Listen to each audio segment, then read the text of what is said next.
Saludos desde Euronews. Les presentamos ahora las claves informativas de lo que ha pasado este lunes 17 de diciembre. En Euronews hoy, estos son los titulares. Theresa May fija fecha para votar en el Parlamento británico apremiada por la oposición. A partir del 14 de enero se pronunciará la Cámara de los Comunes.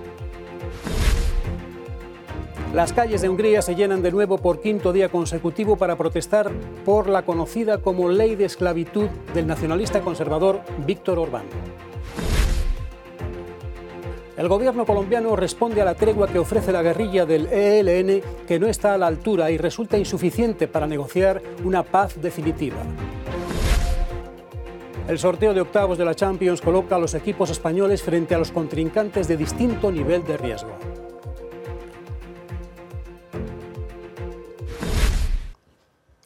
Finalmente, la semana del 14 de enero se votará el acuerdo del Brexit en el Parlamento británico, pero la oposición laborista quiere hacerlo esta misma semana. Y para que no haya dudas, la primera ministra Theresa May dice que celebrar un nuevo referéndum sobre el Brexit dañaría la fe en la política británica. El acuerdo del Brexit se votará la semana del 14 de enero. Así lo anunció este lunes Theresa May en la Cámara de los Comunes, donde le tocaba defender su actuación en el pasado Consejo Europeo con respecto al Brexit. El debate sobre el tratado alcanzado con Bruselas, según anunció la primera ministra, comenzará el 4 de enero, para 10 días después someterse a la votación final. Algunos de los resultados de este encuentro fueron intensos, pero no me disculpo, se defendía May ante la oposición. No me disculpo por defender el interés de esta Cámara y el interés de todo el Reino Unido.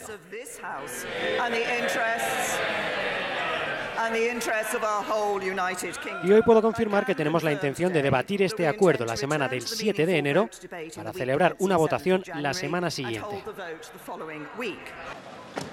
De esta manera, May solventa una vez más una situación crítica para ella, después de que el líder de la oposición se mostrara dispuesto a llevar a cabo una moción de censura en caso de que no se anunciara ya una fecha de votación. Una primera ministra responsable podría someter a votación este trato ante esta Cámara esta misma semana, decía Corbyn. Esta misma semana podríamos mover hacia adelante estas negociaciones desastrosas de nuestro gobierno. Estamos ante toda una crisis constitucional y la primera ministra es la arquitecta de la misma.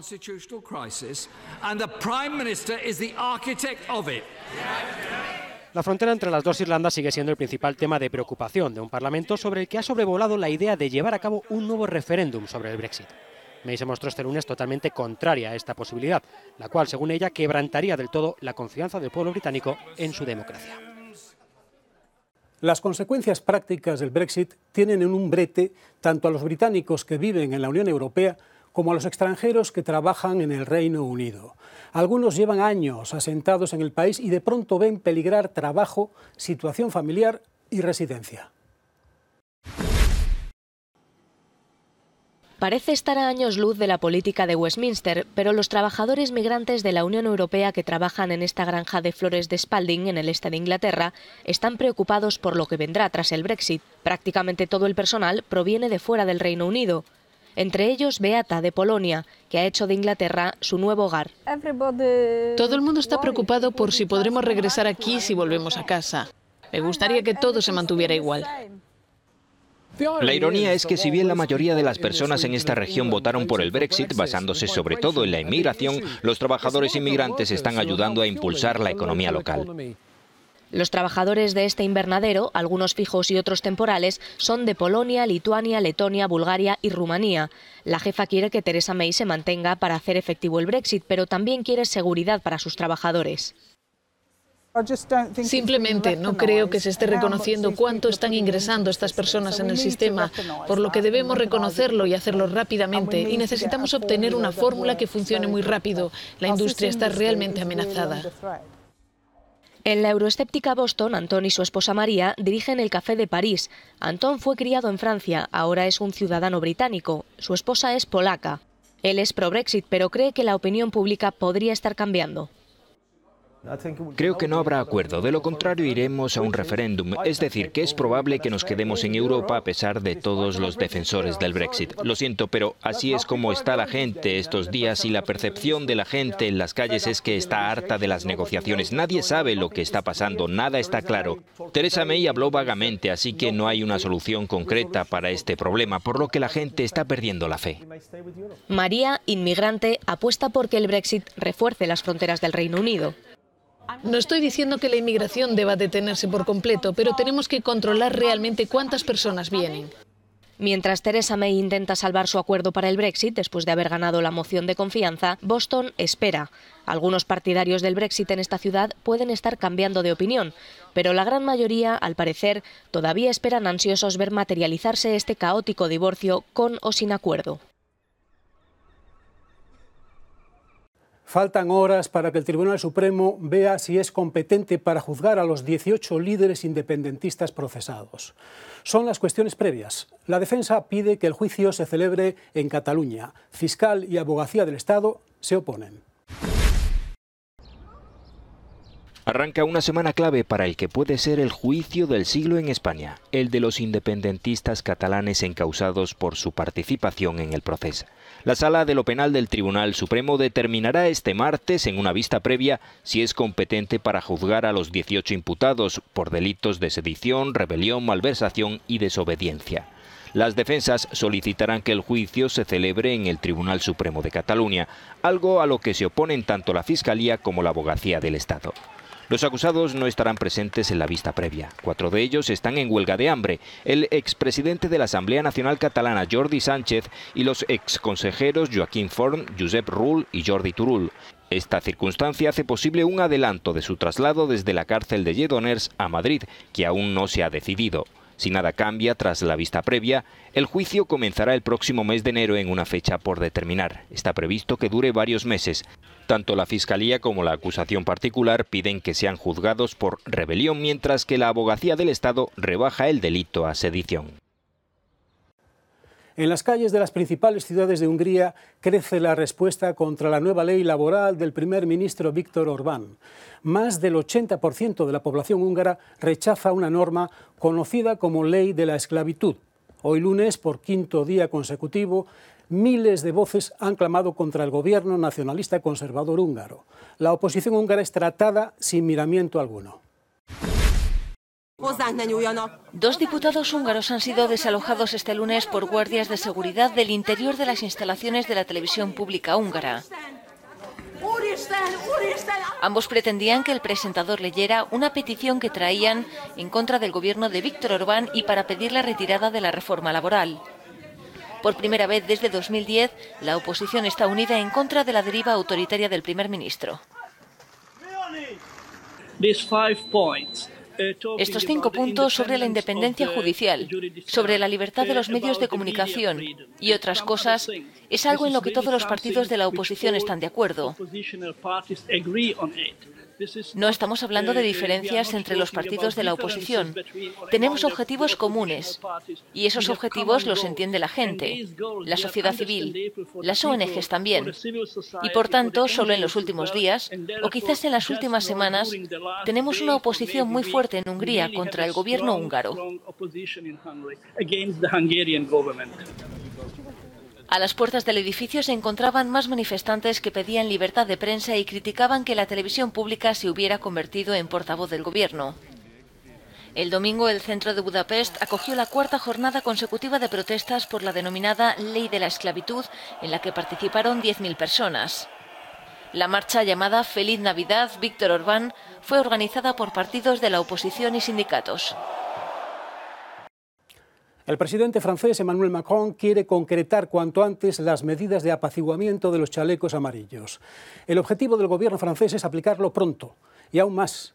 El primer ministro francés, Édouard Philippe, anunció que el referéndum de iniciativa ciudadana, una de las grandes reivindicaciones de los chalecos amarillos, formará parte de un debate nacional.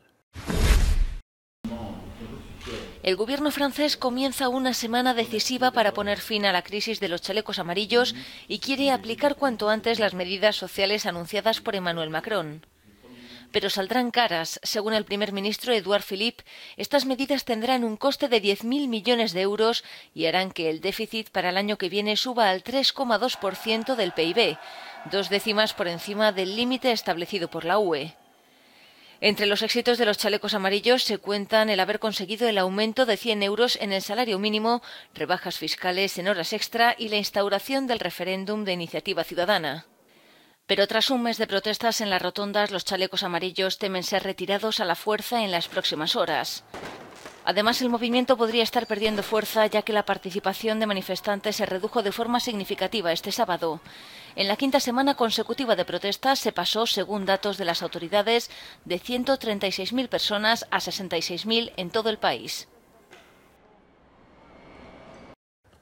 El gobierno colombiano cree que la tregua navideña de 12 días anunciada por el ELN es insuficiente para negociar la paz. El alto comisionado para la paz de Colombia, Miguel Ceballos, afirmó que la tregua que empezará el próximo día 23 de diciembre no está a la altura de la voluntad de paz del gobierno de Colombia. La guerrilla colombiana del Ejército de Liberación Nacional anuncia una tregua navideña de 12 días que comenzará el próximo domingo 23. En un comunicado explica que realizarán este cese de las operaciones defensivas para aportar un clima de tranquilidad en la Navidad y el Año Nuevo, como ya ocurrió el año pasado. El ELN también pide al nuevo presidente de Colombia, Iván Duque, que envíe a sus delegados a Cuba para retomar las negociaciones de paz que se iniciaron en febrero de 2017 y que se suspendieron en agosto, dando lugar a varios ataques contra la policía y las infraestructuras. Duque, por su parte, condiciona las conversaciones a que la guerrilla renuncie a sus actividades criminales y libere a los secuestrados. Y llegamos al tiempo del deporte, y naturalmente la Champions, y sobre todo el sorteo de la Champions. Manu Terradillos, ¿qué ha pasado en este sorteo? ¿Quiénes han tenido más suerte y menos? ¿Qué tal, Enrique? Pues un sorteo que ha dejado suerte dispar para unos y para otros, sobre todo en cuanto a los españoles. Por un lado, el vigente campeón, el Real Madrid, que se va a enfrentar al Ajax de Ámsterdam, el equipo español favorito. Por otro, el Barcelona con un Leo Messi que parece que va recuperando su mejor forma, que se va a enfrentar al Olympique de Lyon, el equipo catalán que también es favorito. Pero ojo al duelo que va a tener el Atlético de Madrid, que se va a enfrentar nada más y nada menos que a la Juventus de Turín, al gran dominador del fútbol italiano, en un choque que va a suponer muchas cosas. Cristiano Ronaldo, el ex del Real Madrid, que va a volver a la ciudad de Madrid a enfrentarse a uno de sus grandes rivales. Mandžukić, exjugador del Atlético de Madrid, que volverá a la que fue su casa. Y además habrá que estar muy pendiente de la evolución de Costa, el delantero del Atlético de Madrid, que se ha hecho operar recientemente y que esperan que esté listo para febrero, un delantero que puede ser muy importante ante un equipo duro como la Juventus de Turín. Y además de este, ¿qué otros grandes duelos tenemos por delante? Pues tenemos sobre todo dos destacados. Por un lado, el Manchester United de Mourinho, en horas bajas, que se va a medir al Paris Saint-Germain. Y por otro, todo un gran cruce, el Liverpool, que fue finalista el año pasado, que se va a medir al eterno campeón alemán, al Bayern. Además tenemos Schalke, Manchester City, Tottenham, Dortmund y Roma, Oporto. Enrique, los primeros partidos de ida habrá que esperar, serán el 12 y el 13 de febrero. Muchas gracias, Manu Terradillos. A vosotros. El espectáculo debe continuar. También para Paul McCartney, que con el disgusto del robo sufrido en su casa de Londres ha actuado este domingo en la capital británica.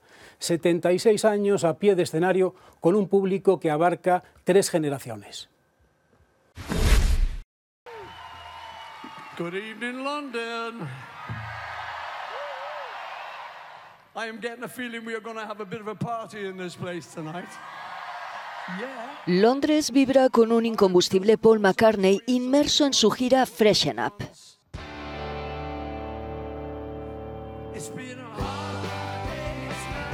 Tras actuar en Glasgow y Liverpool, trajo a la capital británica 40 temas, más de la mitad de los Beatles.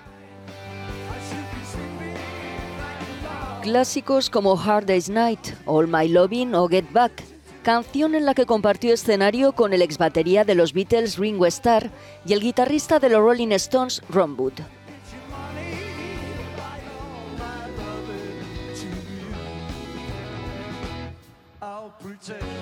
McCartney, de 76 años, seguirá con su gira mundial en 2019, en un periplo que le llevará, entre otros países, a Estados Unidos, Brasil y Chile.